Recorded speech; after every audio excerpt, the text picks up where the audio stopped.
Hello, I'm Sensei Alex Kakuyo, North American contributor for Buddhist Global. Thanks for joining me for this episode of The Ordinary Buddhist. The title of today's Dharma talk is Let Your Eyes Adjust.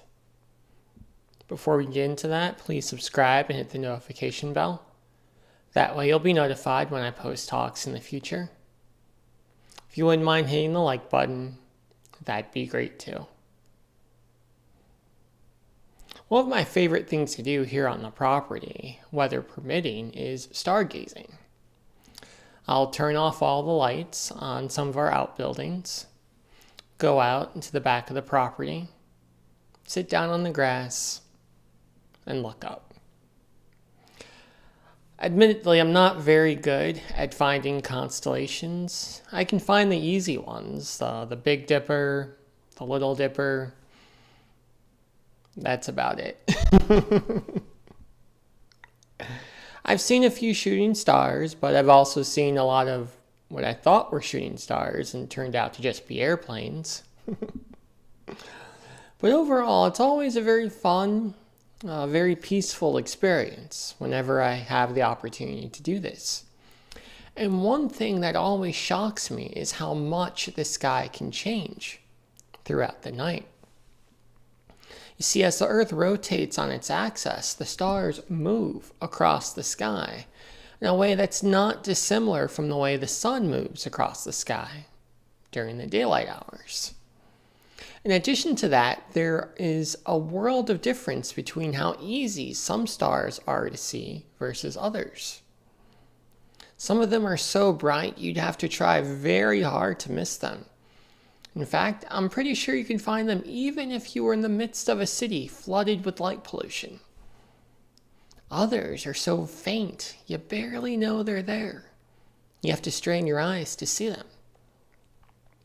That said, even for the stars that are extremely faint, as my eyes adjust to the darkness, they become easier to see.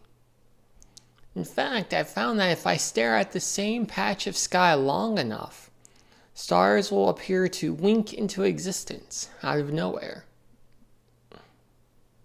No magic is happening. It's just simply me paying attention, practicing mindfulness, and allowing my eyes time to adjust. Oftentimes in life, especially during difficult times, times of darkness and heartache, it can be hard to see the stars.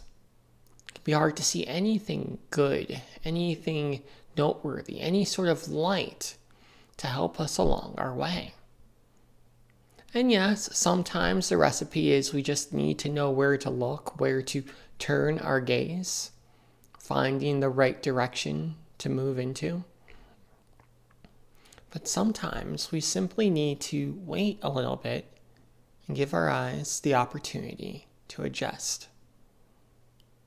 As our eyes adjust, as we evolve into our situation, become habituated into it, we'll notice things we didn't notice before. Opportunities we didn't know were readily available, people who are willing to help, skills we didn't realize we had. And then we can use those skills, those opportunities, to make life better for ourselves and others. In the same way that taking time during stargazing to simply stare at a patch of sky and see what appears can be helpful, it can also be helpful to simply sit down and give our minds time to adjust. Time to really puzzle through the situation, not trying to solve it, just making sure we have a clear understanding of exactly what's there. When we do this, when we rely on our inner wisdom, our own discernment, oftentimes we're able to find the stars, even if we couldn't see them initially.